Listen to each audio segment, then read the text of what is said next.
Hello student. आज हम start करने जा रहे हैं मटेरियल साइंस। ये मटेरियल साइंस आपका यूपीपीएससी के प्री में और इंजीनियरिंग सर्विसेज के प्री, ये दोनों में आपका ये जो है आएगा। यूपीपीएससी के प्री और ईएससी के प्री में आएगा, और होपफुली ये मेजर पोर्शन कवर करना चाहिए यूपीपीएससी के प्री में। मेजर पोर्शन वैसे तो है 22 सब्जेक्ट, ठीक है, बट इसका वेटेज मेरे ख्याल से थोड़ा सा ज़्यादा होना चाहिए। रीज़न बीइंग कि हर एक इंजीनियर से एक्सपेक्ट किया जाता है कि भाई मटेरियल साइंस की नॉलेज उसको हो या मटेरियल साइंस की थोड़ी बहुत समझ होनी चाहिए, ठीक है।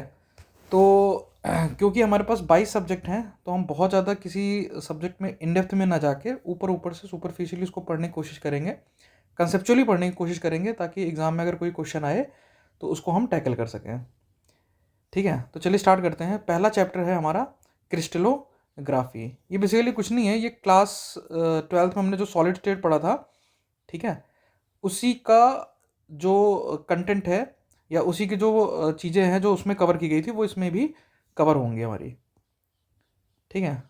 तो सबसे पहले है करेक्टरिस्टिक्स ऑफ सॉलिड। तो सॉलिड्स क्या है, ये हम बचपन से पढ़ते आ रहे हैं कि भाई सॉलिड स्टेट जो है, जो सॉलिड्स होते हैं उनका एक डेफिनेट शेप होता है, उनकी वॉल्यूम फिक्स होती है, रिजिड होते हैं और इनकम्प्रेसिबल होते हैं। प्रेशर लगाने पे वो कंप्रेस नहीं होते हैं, इनकम्प्रेसिबिलिटी शो करते हैं, और उनकी डेंसिटी हाई होती है। हाई डेंसिटी क्यों होती है? क्योंकि उनका एक क्लोज्ड पैक्ड स्ट्रक्चर होता है, ठीक है।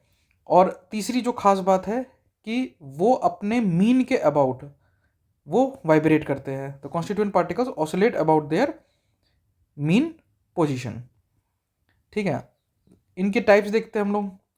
क्लासिफिकेशन ऑफ सॉलिड्स दो तरीके के होते हैं, डेट इज एमॉर्फस सॉलिड और क्रिस्टलाइन सॉलिड।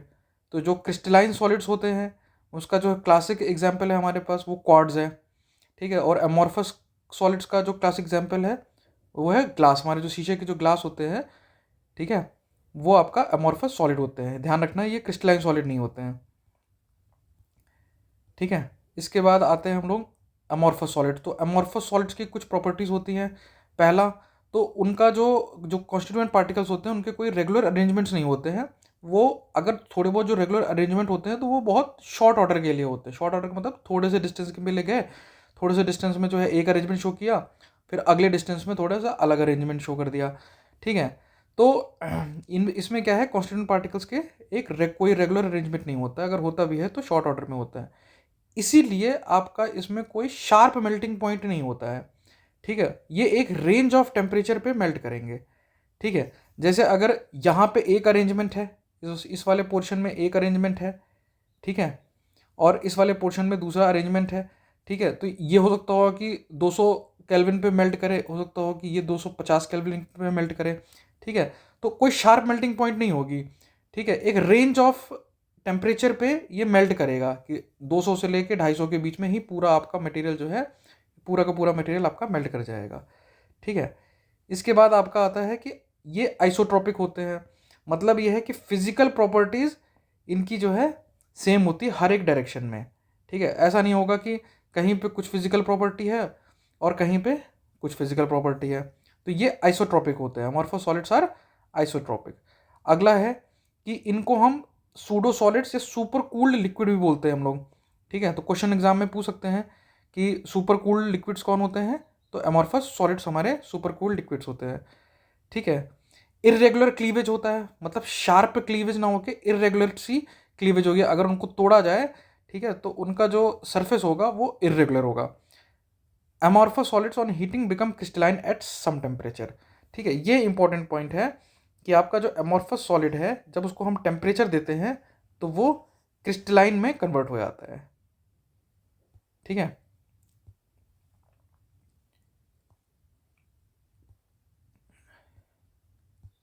अगला देखते हैं क्रिस्टलाइन सॉलिड्स। तो क्रिस्टलाइन सॉलिड्स क्या है हमारा, जैसे उसमें रेगुलर अरेंजमेंट था, वो शॉर्ट रेंज ऑर्डर था, और कोई रेगुलर अरेंजमेंट नहीं था। इसमें क्या है, रेगुलर अरेंजमेंट है, ऑर्डरली अरेंज्ड है, ठीक है। आप देखिए कितने परफेक्टली अरेंज्ड है ये और ये। आप ये देखो, ये आपके रिपीट भी हो रहे हैं, ठीक है। और ये जो रिपीटिशन होता है ये लॉन्ग रेंज का होता है, ठीक है। तो इसलिए हम लोग बोलते हैं कि ये लॉन्ग रेंज ऑर्डर के हैं। अच्छा, क्योंकि ये अरेंजमेंट पूरे के पूरे सॉलिड में जो है सेम अरेंजमेंट रहेगा, इसलिए हम इनका बोल सकते हैं कि इनका एक शार्प मेल्टिंग पॉइंट होगा। मतलब अगर 300 केल्विन पे 300 केल्विन पे अगर एक पोर्शन अगर मेल्ट हो रहा है तो सारे के सारे पोर्शन जो है आपके 300 केल्विन पे मेल्ट हो जाएंगे। ठीक है, तो यहाँ पर रेंज ऑफ टेम्परेचर्स नहीं आ रहा है। ठीक है, यहाँ पे आ रहा है एक शार्प मेल्टिंग पॉइंट आ रहा है। ठीक है, एन आइसोट्रोपिक होता है। ठीक है, मतलब some of the physical property like refractive index are different in different direction. ठीक है, आइसोट्रोपिक एमॉर्फस सॉलिड आइसोट्रोपिक होते हैं और ये जो है हमारे एनाइसोट्रोपिक होते हैं, मतलब डिफरेंट डायरेक्शन पे डिफरेंट आपको प्रॉपर्टीज मिलेंगी। ठीक है, फिजिकल प्रॉपर्टीज मिलेंगी। These are considered as true solids. बिल्कुल, और हमारे जो एमॉर्फस सॉलिड्स थे वो क्या थे, वो हमारे सूडो सॉलिड्स थे। ठीक है, या सुपर कूल्ड लिक्विड्स थे। They undergo clean cleavage. इनका जो क्लीव अगर इनको हम तोड़ेंगे तो एक हमारा ऐसा क्लीन सरफेस मिलेगा।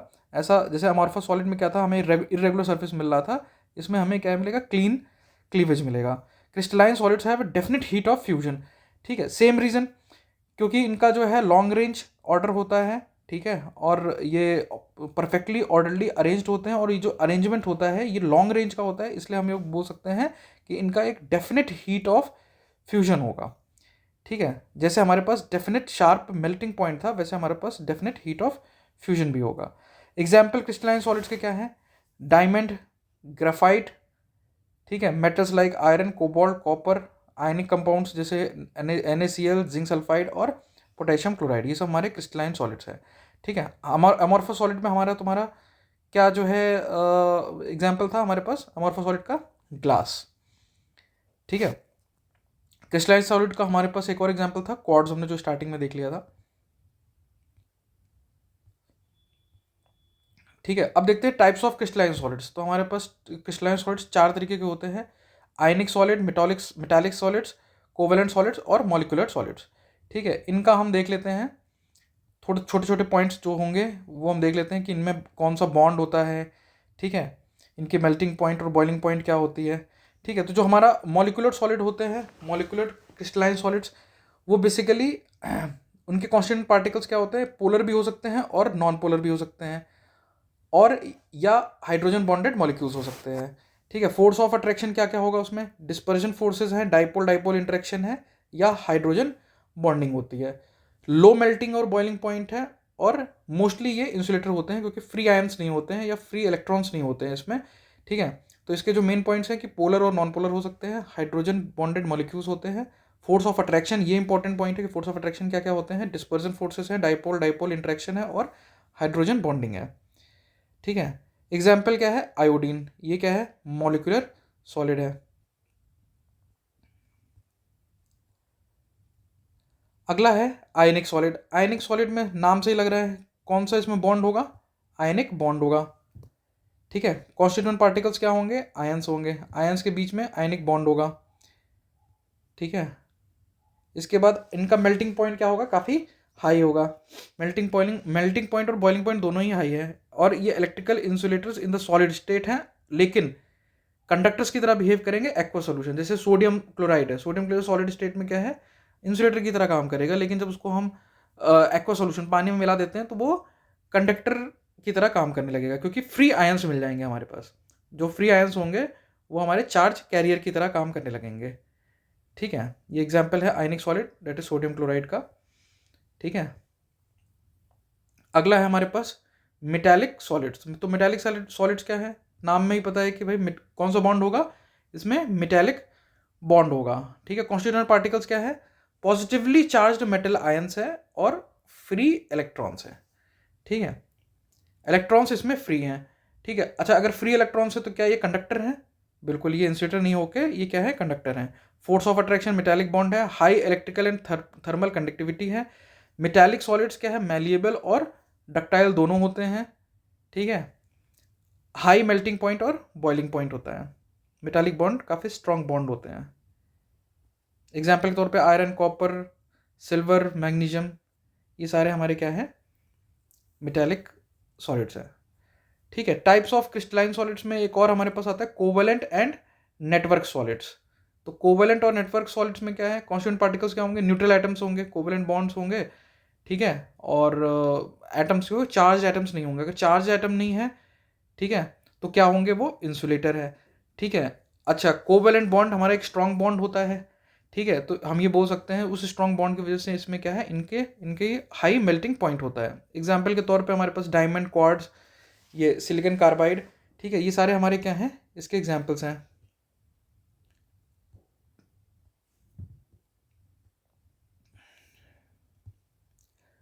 तो अभी तक हमने क्या पढ़ा है इसमें कि कैरेक्टरिस्टिक ऑफ सॉलिड्स क्या है, classification of solid, that is crystalline और एमॉर्फस, इनके एग्जांपल्स देखे हमने। ठीक है, फिर क्लासिफिकेशन ऑफ क्रिस्टलाइन सॉलिड्स क्या क्या है, मॉलिक्यूलर, आयनिक और मेटालिक बॉन्ड, मेटालिक और कोवेलेंट सॉलिड्स है। ठीक है, तो इनमें कौन कौन सी टाइप ऑफ बॉन्डिंग होती है, ठीक है, और वो कंडक्टर होते हैं, इंसुलेटर होते हैं। ठीक है, तो ये सब कुछ चीज़ें हमने देखी थी, बेसिक चीज़ें थी, कोई बहुत ज़्यादा उसमें था नहीं। ठीक है, आगे हम लोग बढ़ते हैं। तो आगे हम लोग, हमारा जो सेकंड पार्ट होगा उसमें हम basically crystalline lattice, crystal lattice, lattice points, unit cell, Bravais lattice, lattice points in unit cell, इन सब के बारे में हम लोग पढ़ेंगे। ठीक है, तो सबसे पहले देखते हैं क्रिस्टल लैटिस और लैटिस पॉइंट क्या है। ठीक है, बहुत सिंपल तरीके से इसको हम लोग समझेंगे कि ये हमारा लैटिस है। ठीक है, ये चीज़ क्या है, ये पूरा चीज़ ये हमारा क्या है, ये हमारा लैटिस है। ठीक है, लैटिस सेल का सबसे छोटा पोर्शन जो कि रेगुलरली रिपीट हो रहा है उसको हम लोग यूनिट सेल बोलेंगे। ये जो ऑरेंज कलर में है ये हमारा क्या है, ये है हमारा यूनिट सेल है। ठीक है, और ये जो लैटिस है, ये जो क्रिस्टल लैटिस या स्पेस लैटिस है, इसमें जो है हर एक पॉइंट, इसको हम लोग क्या बोलते हैं, ये हमारा लैटिस पॉइंट्स है, ये हमारे लैटिस पॉइंट्स है। इस लैटिस पॉइंट्स में हमारे मॉलिक्यूल्स या एटम्स हमारे अरेंज रहते हैं। ठीक है, तो each point in the crystal lattice is called as lattice point या फिर लैटिस साइट। ठीक है, और स्पेस लैटिस क्या होता है, the regular arrangement of the constituent particle, atoms, ions और molecules of a crystal in 3 dimensional space is called as crystal lattice और स्पेस लैटिस। ये तो डेफिनेशन है, बट मोटा मोटा अगर हम समझें तो ये हमारा क्या है, क्रिस्टल लैटिस है, ये हमारा क्रिस्टल लैटिस है। और क्रिस्टल लैटिस का सबसे छोटा हिस्सा क्या है, हमारे पास यूनिट सेल है, जो कि जिसको हम रिपीट करके हम क्रिस्टल लैटिस अपना बना रहे हैं। और क्रिस्टल लैटिस के हर एक पॉइंट जहाँ पे एटम्स और मॉलिक्यूल्स प्लेस्ड हैं उनको हम लोग क्या बोलेंगे, लैटिस पॉइंट्स। अब यूनिट सेल के बारे में आते हैं। यूनिट सेल क्या है, अब मैं पीछे पहले समझा ही दिया था वैसे। Unit cell is the smallest portion of the crystal lattice which when repeated in different direction generates the entire lattice. Unit cell is characterized by 6 parameters. अब इनके पैरामीटर्स पहले देख लेते हैं हम लोग। तो इनके 6 पैरामीटर्स हैं। पहली बात क्या है, एज के लेंथ, एज लेंथ है हमारे पास, दैट इज ए, बी और सी। ठीक है, फिर इन एजेस के बीच में जो एंगल्स होते हैं, तीन एंगल हो सकते हैं, 3 एजेस हैं तो 3 एंगल्स होंगे, अल्फा, बीटा और गामा। ठीक है, अब ये ए बी सी के आपस में रिलेशन और अल्फा बीटा गामा के आपस के रिलेशन से हमारा जो है डिफरेंट डिफरेंट यूनिट सेल भी हमें मिलेंगे, जो कि हम आगे देखेंगे। ठीक है, तो क्लासिफिकेशन ऑफ यूनिट सेल देखते हैं हम लोग। तो 2 तरीके के बेसिकली होते हैं, प्रिमिटिव यूनिट सेल या सिंपल यूनिट सेल, और दूसरा है सेंटर्ड यूनिट सेल। ठीक है, प्रिमिटिव यूनिट सेल क्या है, जब कॉन्स्टिट्यूएंट पार्टिकल्स हमारे केवल और केवल कॉर्नर्स पे प्लेस्ड हों, जैसे यहाँ पे यहाँ पे यहाँ पे यहाँ पे हम देख सकते हैं। तो अगर हमारा ये कॉर्नर्स में प्लेस्ड है तो उसको हम लोग बोलेंगे कि वो प्रिमिटिव यूनिट सेल है। ठीक है, सेंटर्ड यूनिट सेल में क्या होगा, सेंटर्ड यूनिट सेल में आपका बॉडी सेंटर्ड हो सकता है। बॉडी सेंटर्स में कॉर्नर के अलावा, कॉर्नर के अलावा हमारे पास वो जो मॉलिक्यूल या एटम है वो हमारा बॉडी में, बॉडी के सेंटर में भी हमारा होगा। ठीक है, अगला है फेस सेंटर्ड। फेस सेंटर्ड में कॉर्नर्स के अलावा फेसेस पे होंगे, जो हमारे पास यहाँ पे कितने फेसेस हैं, 6 फेसेस हैं, तो 6 फेसेस में भी हमारे वो जो मॉलिक्यूल से एटम्स है वहाँ पे प्लेस्ड होंगे, कॉन्स्टिट्यूएंट पार्टिकल्स हमारे प्लेस्ड होंगे। ठीक है, तो वो फेस सेंटर्ड हो गया। एंड सेंटर्ड में क्या है कि कॉर्नर्स पे होंगे और साथ में एंड फेसेस पे भी होंगे। ठीक है, अब देखते हैं ब्रेवियस लैटिस। ठीक है, तो कितने ब्रेवियस लैटिस होते हैं हमारे पास, टोटल 14 ब्रेवियस लैटिस होंगे।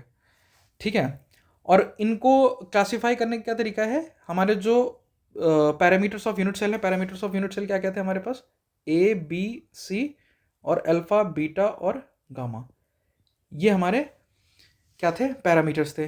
तो इनके वेरिएशन से हमें डिफरेंट डिफरेंट जो है ब्रेवियस लैटिसेस मिलेंगे, डिफरेंट डिफरेंट हमें यूनिट सेल्स मिलेंगे। ठीक है, total number of unit cells कितने हैं? 14 है।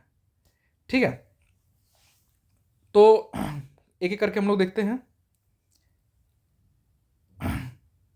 कैसे हमारा ये 14 कैसे आएगा।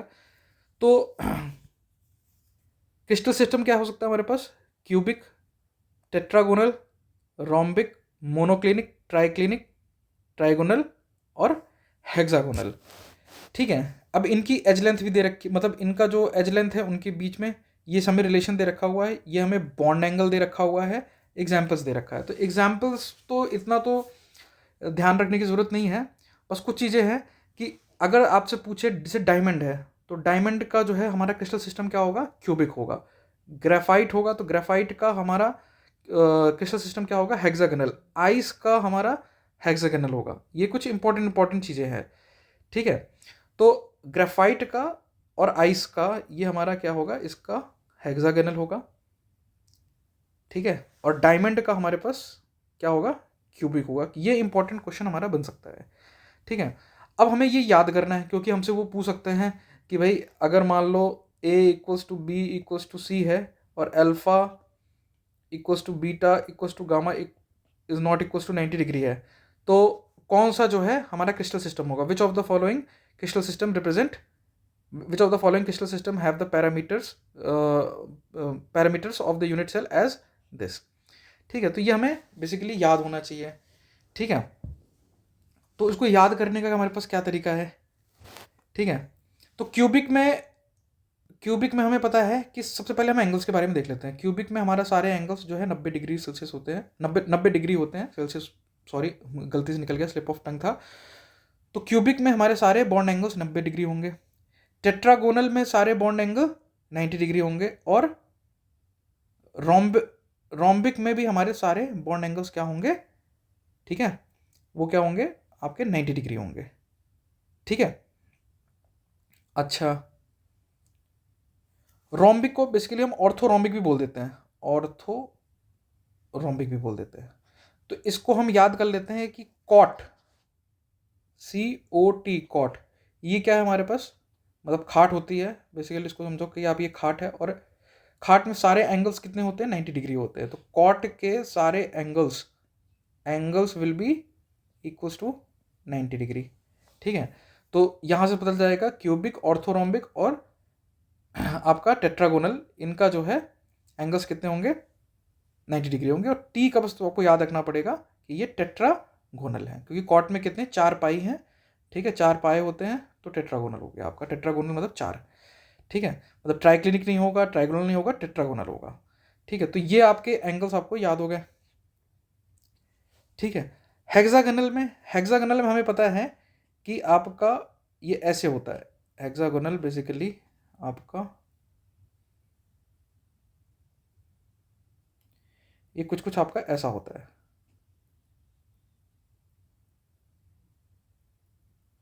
ठीक है, तो ये जो परपेंडिकुलर डायरेक्शन में है, ये एंगल्स तो आपके क्या होंगे? ये 90 डिग्री होंगे। ठीक है, लेकिन ये एंगल्स जो होंगे, ये एंगल ये होगा आपका गामा। ठीक है, ये मान लीजिए ये A है, ये B है और ये आपका C हो गया। ठीक है, तो ये एंगल तो 90 डिग्री, ये एंगल कितना हो गया? सॉरी, 90 डिग्री नहीं होगा, ये एंगल आपका 120 डिग्री होगा।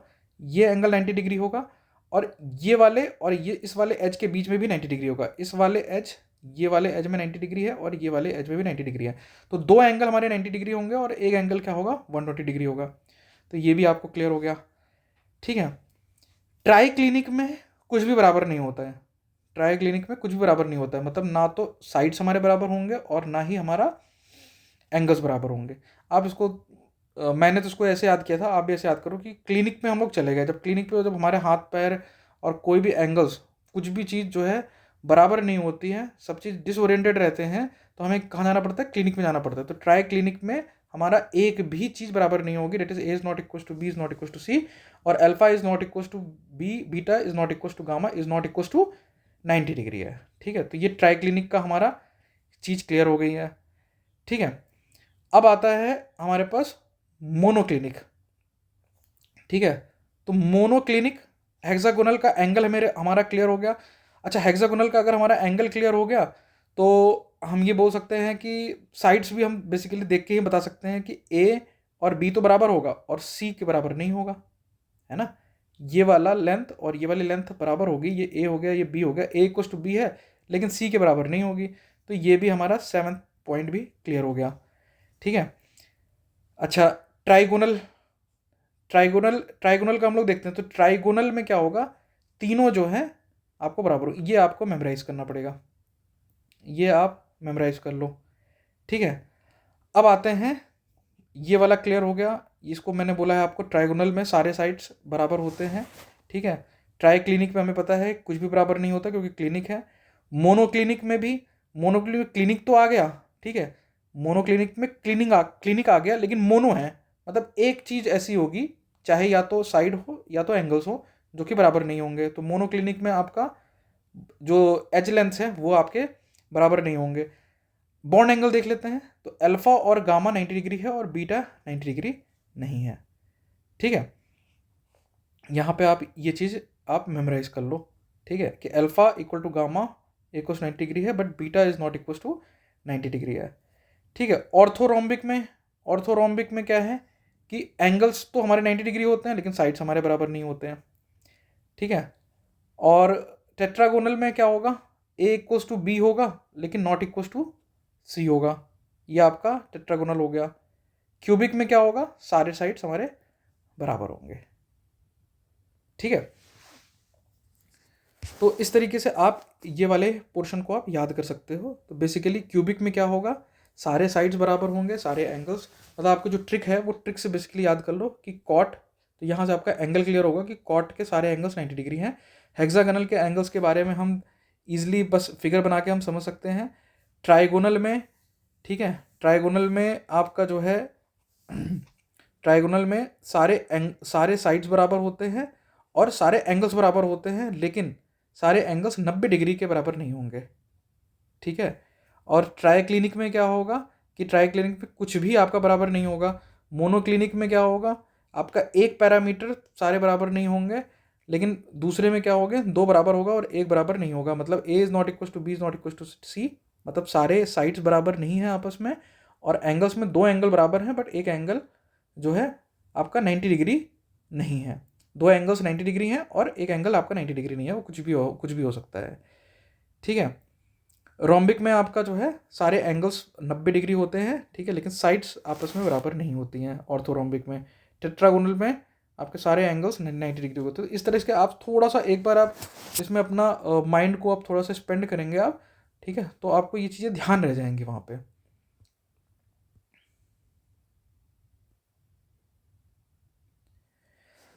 ये आपके ब्रेवियस लैटिसेस हैं। ठीक है। तो आपका प्रिमिटिव हो गया, एंड सेंटर्ड हो गया, बॉडी सेंटर्ड हो गया, या और फेस सेंटर्ड हो गया। मतलब ऑर्थोरोम्बिक में 4 आपके लैटिसेस जो है पॉसिबल है। ठीक है। उसी तरीके से आपका जो है ये कुछ और ब्रेवियस लैटिसेस है। तो इस तरीके के जो टोटल ब्रेवियस लैटिसेस है, ठीक है, आपके कितने निकल के आएंगे, 14। वैसे अगर आप सोचो तो कितने होने चाहिए, 14 तो आपके निकल के आए, ठीक है, बट कायदे से आपका जो है, एक सेकंड रुकिए, मुझे पीछे स्लाइड्स में जाने दीजिए, एक पॉइंट डिस्कस करना था आपसे। जैसे कि टोटल कितने हैं, 7 हैं। ठीक है। अब हर एक के आपके पॉसिबिलिटीज़ कितनी है, हर एक की आपकी पॉसिबिलिटी कितनी है, या तो वो प्रिमिटिव हो जाए, ठीक है, या बीसीसी बॉडी सेंटर्ड क्यूब हो जाए, या एफसीसी हो जाए, या आपका एंड सेंटर्ड हो जाए। ठीक है। तो आपके ये 4 तरीके के हो सकते हैं, मतलब हर एक क्रिस्टल सिस्टम में 4 तरीके से हम मॉलिक्यूल्स को अरेंज कर सकते थे। ठीक है। तो कितने होने चाहिए, 7 4 जा 28 होने चाहिए थे। ठीक है, लेकिन रह कितने गए, 14। ऐसा क्यों, क्योंकि कुछ में जैसे आपका ट्राइगोनल हो गया, ट्राइक्लिनिक हो गया, इनमें जो है सारे शेप्स जो है पॉसिबल नहीं है, सारे प्रिमिटिव सेल्स पॉसिबल नहीं है, मतलब सारे टाइप्स के यूनिट सेल पॉसिबल नहीं है। मतलब प्रिमिटिव बीसीसी, एफसीसी, ईसीसी सारे के सारे पॉसिबल हो, ऐसा कोई ज़रूरी नहीं है। तो कुल मिला के हमने ये आगे देखा, मतलब वो चीज़ हमें देखने की जरूरत नहीं किस में क्या पॉसिबिलिटी है, बस हमें इतना याद रखना है कि कितने ब्रेवियस लैटिसेस होते हैं हमारे पास, टोटल 14 ब्रेवियस लैटिस होते हैं।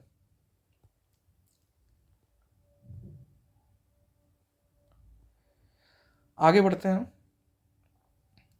Number of atoms in unit cell. ठीक है, इसको हम फटाफट देखते हैं कि कितने नंबर ऑफ यूनिट सेल्स होंगे इसमें, प्रिमिटिव सेल में कितने हमारे पास टोटल नंबर ऑफ एटम्स होंगे। ठीक है, बीसीसी में कितने होंगे, एफसीसी में कितने होंगे। तो सबसे पहले देखते हैं हम लोग आपका सिंपल क्यूबिक यूनिट सेल में। ठीक है, तो सारे कॉर्नर्स पे आपके कॉन्स्टिट्यूएंट पार्टिकल्स हैं। ठीक है, बट ये वाला जो चीज़ है ये आपका एक तो एटम है नहीं। ठीक है, एटम का कुछ हिस्सा है ये वाला पोर्शन, ये वाला अगर आप पोर्शन देखिए तो एटम का कुछ हिस्सा है। ठीक है, अगर आप इसको थोड़ा सा विजुलाइज करेंगे, यहाँ पे हम उसमें टाइम वेस्ट नहीं करेंगे कि इसको विजुलाइज करवाएं। ठीक है, आप यूट्यूब पे जाएंगे तो आप इसका एनिमेशन वगैरह देखेंगे तो आपको क्लियरली समझ में आ जाएगा कि ये जो कॉर्नर्स पे जो एटम्स हैं ये आपका 1/8 ऑफ द एटम है, 1/8 ऑफ द एटम है। ठीक है, तो टोटल नंबर ऑफ एटम कितने होंगे, कितने कॉर्नर्स हैं टोटल आपके, 1 2 3 4 5 6 7 और एक यहाँ पे इन साइड में जो कि आपका पीछे साइड में है, टोटल कितने होंगे, 8 हो गए। तो टोटल नंबर ऑफ एटम कितने होंगे, 8 कॉर्नर्स हैं और 1/8 हो गए, तो टोटल नंबर ऑफ एटम कितने होंगे, 1 एटम होंगे। ठीक है, अब इसी तरीके से बीसीसी में भी देख लेते हैं। तो 8 तो कॉर्नर्स हैं और कॉर्नर्स में कितने एटम्स होंगे, 1/8 होंगे। ठीक है, तो कितने टोटल नंबर ऑफ एटम हो गए, एक तो आपके 8 इंटू 1/8 जो कि कॉर्नर्स पे है और एक हमारा बॉडी के अंदर है, तो टोटल नंबर ऑफ एटम्स कितने हो गए, 2 हो गए। ठीक है,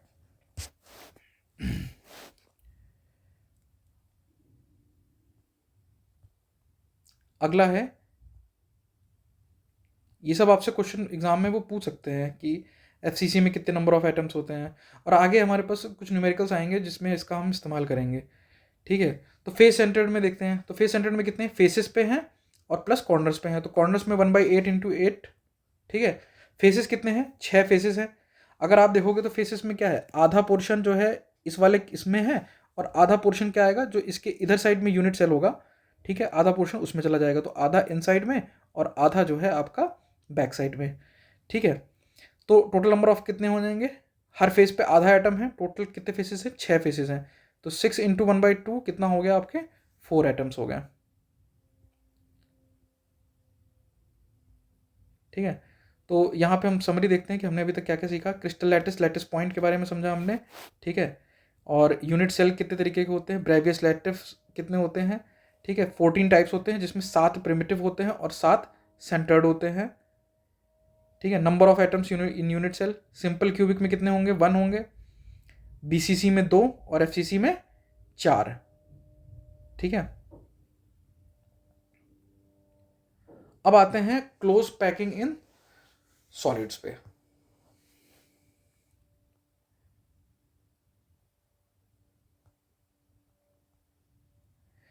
ठीक है, तो क्लोज पैकिंग इन सॉलिड में, ठीक है, तो बेसिकली हम यहाँ पे देखेंगे कि हम किस तरीके से सॉलिड्स में अपने जो कॉन्स्टिट्यूएंट पार्टिकल्स है उनको हम कैसे पैक कर सकते हैं।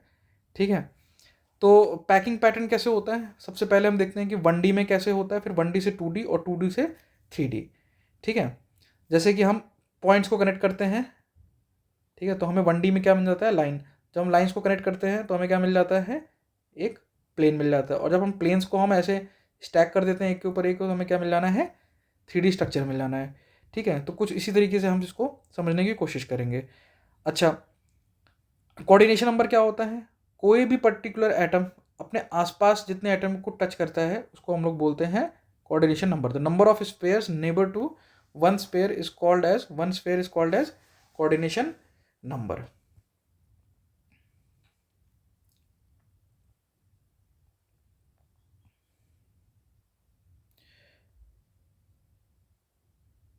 वन डायमेंशनल में क्या होगा, वन डायमेंशनल सिंपल ऐसे ऐसे ऐसे ऐसे ऐसे ऐसे चलता जा रहा है, तो कोऑर्डिनेशन नंबर कितना होगा, किसी भी एटम को हम पकड़ते हैं। ठीक है, तो इधर 1 है इधर 2 है, तो कोऑर्डिनेशन नंबर कितना हो जाएगा, 2 हो जाएगा। तो सिंगल में कितना हो जाएगा, 2 वन डायमेंशन में।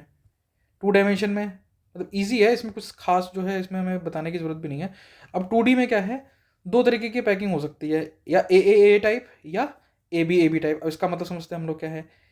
ए टाइप क्या है कि आपका हमने क्या किया, पहले इस तरीके से कॉन्स्टिट्यूएंट पार्टिकल रखा एक लाइन में, ठीक है। जो दूसरी लेयर होगी, वो एग्जैक्टली हम पहली वाली लेयर के जस्ट नीचे रख लेंगे हम लोग, ठीक है। तो पहले वाला अगर ए है तो दूसरे वाला भी अरेंजमेंट हमारा ए होगा, ठीक है। तीसरे वाला भी अरेंजमेंट होगा ए होगा। तो ये हमारा कौन सा टाइप हो गया, ए टाइप हो गया, ठीक है। कोऑर्डिनेशन नंबर देख लेते हैं। इसमें अगर हम कोई भी पकड़ेंगे तो कितने, 1 2 3 4 एटम को वो टच कर रहा है, ठीक है। तो कोऑर्डिनेशन नंबर कितना हो जाएगा, 4 हो जाएगा।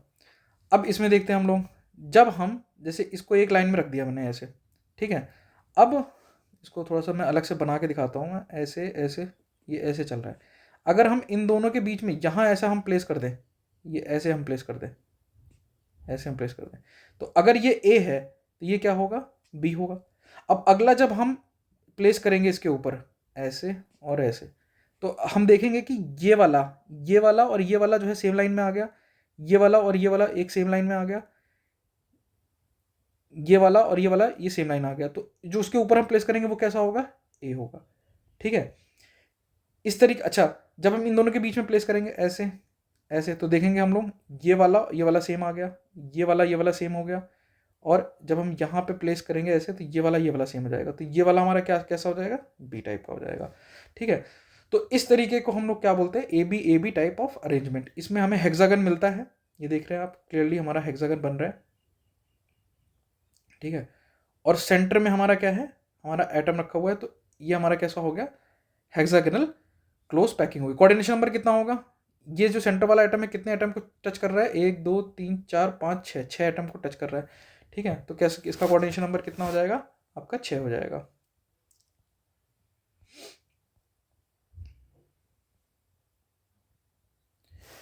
अब हमारा 1D से हमारा क्या क्या बन गया था, 2D। तो 2D हमारा क्या था, ए टाइप हो सकता है या ए बी टाइप हो सकता है, ठीक है। अब हम जब 2D स्ट्रक्चर को हम उसको एक लेयर के ऊपर जब हम दूसरे लेयर को प्लेस करेंगे, एक लेयर के ऊपर जब हम दूसरी लेयर प्लेस करेंगे, ठीक है, तो हमारे क्या क्या पैकिंग होगी उसको हम देखते हैं हम लोग, ठीक है। तो इसमें हम देखते हैं जो डार्क, जो हमारा लाइट रेड से है, ठीक है, जो ए बी पैकिंग का देख रहे हैं हम लोग, अभी हम ए बी पैकिंग का देख रहे हैं, ठीक है। तो नीचे हमारा ए बी पैकिंग है, हमने उसके जस्ट ऊपर ए बी पैकिंग को ही हमने रखा, ठीक है। तो हमारे दो तरीके के वॉइड्स बनेंगे, क्या बनेंगे, दो तरीके के वॉइड्स बनेंगे, कैसे, ऑक्टाहेड्रल वॉइड्स और टेट्राहेड्रल वॉइड्स। इसको हम समझने की कोशिश करते हैं। तो ऑक्टाहेड्रल वॉइड्स कब बनेगा, जब आपका ये और ये है। सबसे पहले टेट्राहेड्रल का देख लेते हैं, ठीक है। तो टेट्राहेड्रल वॉइड्स हमारा तब बनेगा जब इसके जस्ट ऊपर हमारा एटम आ रहा हो, ठीक है। तो हमारा क्या बन जाएगा, टेट्राहेड्रल वॉइड्स होगा। जैसे अगर हम क्लियरली हम देखें, ठीक है, तो ये वाले को देखते हैं, ये, ठीक है। अब इसके जस्ट पीछे अगर हम देखेंगे, ये वाला है ना, ये वाला आपका एटम रखा हुआ है, तो कुछ ऐसा स्ट्रक्चर बन रहा है। तो इस इनके बीच में जो बनेगा वो क्या होगा, आपका टेट्राहेड्रल टेट्राहेड्रल वॉइड्स बनेगा, ठीक है। अच्छा, टेट्राहेड्रल वॉइड्स का जो टेट्राहेड्रल वॉइड है उसका कोऑर्डिनेशन नंबर कितना होगा, कितने एटम से मिलके बन रहा है, 4 एटम से, ठीक है। तो इसका टेट्राहेड्रल वॉइड का कोऑर्डिनेशन नंबर कितना हो जाएगा, 4 हो जाएगा। अब ऑक्टाहेड्रल वॉइड्स कैसे बनाते हैं, ये आपका टेट्राहेड्रल ऑक्टाहेड्रल वॉइड्स कैसे बनेगा, ये आपका ऐसे है, ये ऐसे, ठीक है। अब इसके ऊपर हम एक ऐसे अरेंजमेंट को रख लेंगे, इसको जो है इसके ऊपर हम प्लेस कर देंगे, तो कुछ आपका ऐसा बन जाएगा,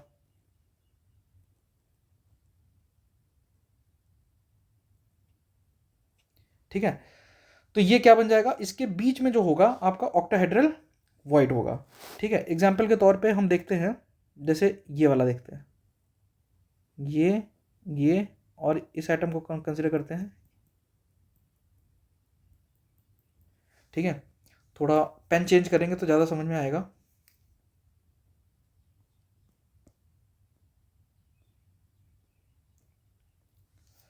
ग्रीन से हम मार्क करते हैं, जैसे ये और आपका ये, ठीक है। तो इनके बीच में जो वॉइड बना है वो हमारा क्या बना है, ये ऑक्टाहेड्रल वॉइड बन गया है। तो ऑक्टाहेड्रल वॉइड देखा जाए तो कितने एटम से मिलकर बन रहा है, 6 एटम से। तो कोऑर्डिनेशन नंबर कितना हो जाएगा, 6 हो जाएगा। तो यहाँ से टेट्राहेड्रल वॉइड का कोऑर्डिनेशन नंबर कितना होगा, 4, और ऑक्टाहेड्रल का कोऑर्डिनेशन नंबर 6 होगा। एक चीज़ हमें ध्यान रखना है कि नंबर ऑफ ऑक्टाहेड्रल वॉइड्स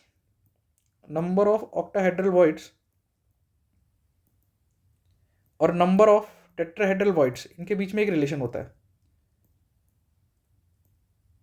अगर number of tetrahedral voids n है तो नंबर ऑफ ऑक्टाहेड्रल वॉइड्स कितने होंगे, 2n होंगे। ठीक है, इस चीज को हमें याद रखना है। ठीक है, तो आगे बढ़ते हैं हम लोग।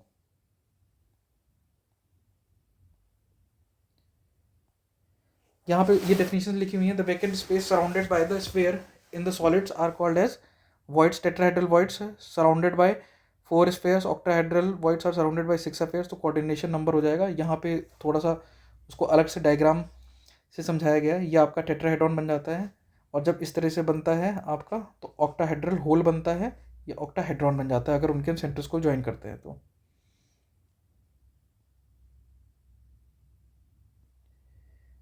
Number of voids in solids, अगर number of closed packed structure equals to n है, number of octahedral voids n है, तो टेट्राहेड्रल voids कितने होंगे, 2n होंगे। तो पीछे पीछे सॉरी थोड़ा सा मुझे रॉन्ग ध्यान आ गया था। तो नंबर ऑफ ऑक्टाहेड्रल voids आपके अगर n होते हैं तो टेट्राहेड्रल voids कितने होंगे, 2n होगा। मतलब ऑक्टाहेड्रल को अगर 8 से रिप्रेजेंट करते हैं, टेट्राहेड्रल को 4 करते हैं, तो 4 × 2 करना पड़ेगा बराबर करने के लिए हमें। ठीक है, तो basically number of tetrahedral voids double होंगे ऑक्टाहेड्रल voids के कंपैरिजन में।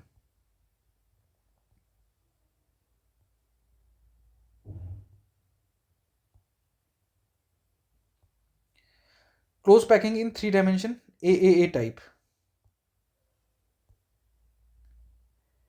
ठीक है, अब अगर सारे लेयर्स, ये हमारा टाइप A है, ये भी हमारा टाइप A है, ये भी हमारा टाइप A है, ये भी हमारा टाइप A है, एक के ऊपर एक हम रखेंगे तो हमारा क्या बनेगा, कौन सा स्ट्रक्चर बनेगा, तो जो हमारा लैटिस जनरेट होगा वो हमारा सिंपल क्यूबिक लैटिस होगा।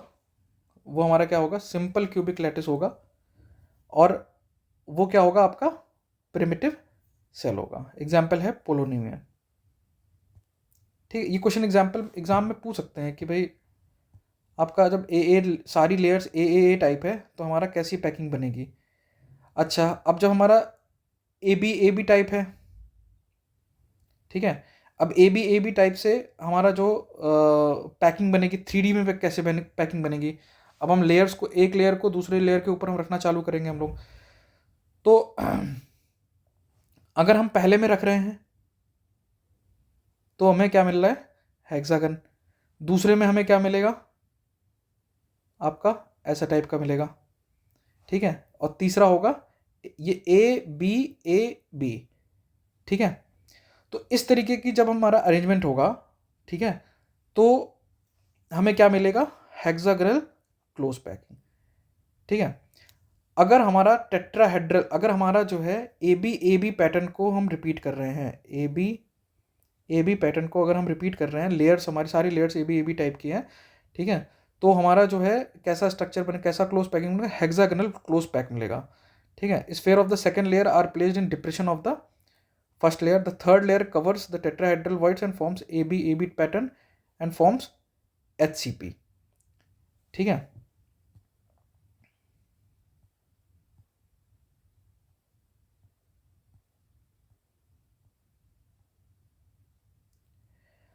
अब अगर हमारा जो है ऑक्टाहेड्रल voids में रखा जाए, ठीक है, तो क्या बनेगा, हमारा ABC टाइप बनेगा। ठीक है, और हमारा पैटर्न को क्या बोलेंगे, क्यूबिक क्लोज पैकिंग का कोऑर्डिनेशन नंबर कितना है, 12 है। तो कुल मिला के अभी मैंने जो इसकी मैं समरी बता देता हूँ मैं। ठीक है, कि अगर मान लीजिए आपका ये ऐसे है, ठीक है, ये आपकी एक लेयर है। ठीक है, अब इसके ऊपर आपने जो है एक लेयर और पुट की। ठीक है, ऐसे ऐसे आपने पुट कर दिया। ठीक है, तो हमारे क्या बनेंगे, ऑक्टाहेड्रल voids बन जाएंगे। या फिर टेट्राहेड्रल वॉइड्स बनेंगे, या फिर टेट्राहेड्रल वॉइड्स बनेंगे। अगर हमारा जो थर्ड लेयर है, थर्ड लेयर को अगर हम ऑक्टाहेड्रल वॉइड्स में हम पुट करते हैं, थर्ड लेयर को हम ऑक्टाहेड्रल वॉइड्स में पुट करते हैं, तो हमें मिलता है ABC टाइप, ठीक है, ABC टाइप, ठीक है। और उसको हम लोग क्या बोलते हैं, cubic close packing, cubic close packing,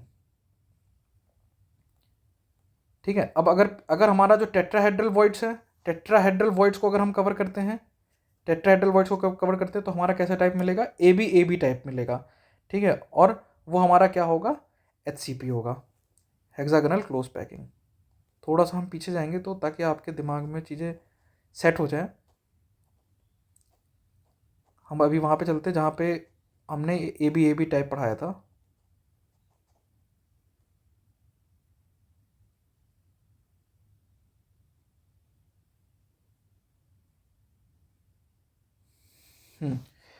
तो यहाँ पे हमने देखा था कि जब भी हमारा जो सेकेंड लेयर होगा, जब हम फर्स्ट लेयर के ऊपर अगर हम सेकेंड लेयर पुट करते हैं, तो हमारा दो तरीके के वॉइड्स जनरेट होंगे, ऑक्टाहेड्रल वॉइड्स और टेट्राहेड्रल वॉइड्स, ठीक है। और ऑक्टाहेड्रल वॉइड्स अगर मान लीजिए n है, तो टेट्राहेड्रल वॉइड्स हमारे क्या होंगे, ये आपके 2n होंगे। पहली बात ये क्लियर होगी।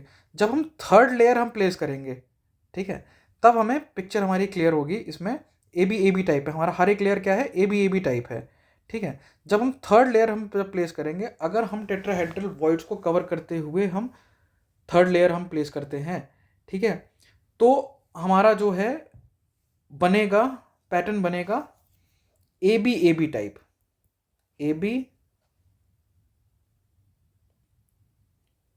AB टाइप बनेगा, ठीक है। और उसको हम लोग बोलेंगे HCP, हेक्सागोनल क्लोज पैकिंग, ठीक है। जब हमारा ऑक्टाहेड्रल वॉइड्स को कवर करेगा, ठीक है, जब हमारा ऑक्टाहेड्रल वॉइड्स को कवर करेगा, तो वो बनेगा हमारा पैटर्न ABC, ठीक है। और वो हमारी होगी CCP, that is cubic close packing, ठीक है। तो बेसिकली हमें समझ में आ गया कि भाई अगर इसको हम समराइज करें, इसको अगर हम समराइज करें, तो बेसिकली हमारे पास कैसा हो सकता है, या हम एटम के ऊपर एटम रख दें हम लोग, हमारे पास ये सब 1D में आया था ना, ये हमारा 1D था। अब 1D से हम 2D में कन्वर्ट करना चाह रहे हैं, तो हम क्या करेंगे, या तो एग्जैक्टली इसी के ऊपर हम रख दें, या तो हम क्या करें, इनके बीच में जो है इसमें हम रख दें, ठीक है। तो हमारा 1D से जब 2D बनता है, ठीक है, वो तो या AA टाइप बनेगा, या फिर हमारा क्या बनेगा, AB टाइप बनेगा, ठीक है। ये वाला हमारा AB टाइप हो गया, और ये हमारा क्या हो गया, AA टाइप हो गया। ये हो गया 1D से 2D। जब हम 3D में जाएंगे, जब हम AA को आप एक एक के ऊपर एक ये हमारी क्या लेयर्स बन जाएंगी, टू डायमेंशनल लेयर बन जाएगी ना, 1D से हमारा 2 डायमेंशनल लेयर बन जाएगा।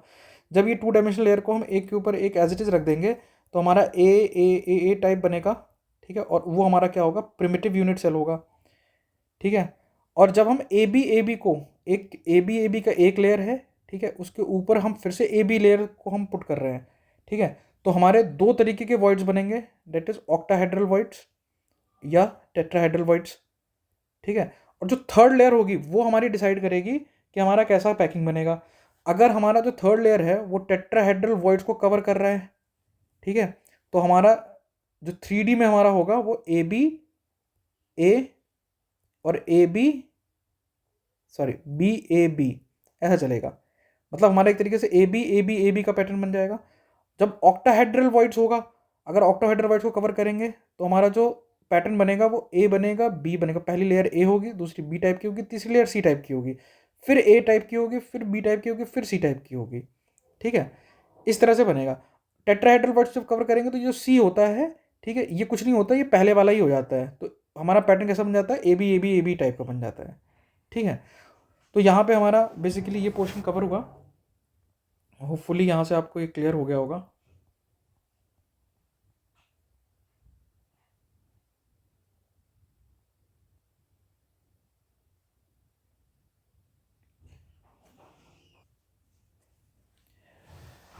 तो हमने इसमें भी क्या क्या पढ़ा था, हमने 1D पढ़ा, 2D पढ़ा और 3D पढ़ा, ठीक है। 1D मतलब फाइनली हमें चीज़ें सारी 3D में डील करनी है, तो हम 3D में अपना एक बार वापस से हम समरी बना लेते हैं। तो 3D में क्या होगा, या तो हमारा जो 2D का ए लेयर वाला जो होगा हमारा, ठीक है, उसको जब हम रिपीट करेंगे तो हमारा ए टाइप ही निकल के आएगा, जिसको हम लोग बोलेंगे सिंपल क्यूबिक सेल, ठीक है, या प्रिमिटिव यूनिट सेल मिलेगा हमें। और हमारा दूसरा 2D जो लेयर बनेगा वो ए बी होगा, ये 2D में, ठीक है, ए बी। और जब इसको हम 3D में कन्वर्ट करेंगे तो 3D में क्या होगा, सबसे पहले ए बी का हमारे पास एक लेयर होगी, ये फर्स्ट लेयर होगी, ठीक है, और ए बी की हमारी दूसरी लेयर होगी। तो ए बी को जब हम अपने एक लेयर के ऊपर दूसरी लेयर हम डालेंगे तो हमारे पास दो तरीके के वर्ड्स बनेंगे, डेट इज ऑक्टाहेड्रल वर्ड्स या टेट्राहेड्रल वर्ड्स बनेगा, ठीक है। ऑक्टाहेड्रल वर्ड्स बनेगा या टेट्राहेड्रल वर्ड्स बनेगा। और ऑक्टाहेड्रल वर्ड्स अगर n है तो टेट्राहेड्रल वर्ड्स कितने होंगे हमारे, 2n होंगे। अब जो तो थर्ड लेयर होगी उसको जब हम पुट करेंगे, जब हम ऑक्टाहेड्रल में पुट करेंगे, अगर हम सबसे पहले टेट्राहेड्रल वर्ड्स को अगर हम कवर करते हुए पुट करेंगे तो हमारा ए बी टाइप का बनेगा, ए बी टाइप का बनेगा, ठीक है। और इसको हम लोग बोलेंगे HCP, ठीक है। और ऑक्टाहेड्रल को अगर कवर करते हुए बनेगा तो हमारा बनेगा ए बी सी टाइप का बनेगा, और इसको बोलेंगे हम क्यूबिक क्लोज पैकिंग। बस इतनी ही कहानी थी, ठीक है। बाकी हम अपने नेक्स्ट लेक्चर में हम लोग डिस्कस करेंगे। Thank you.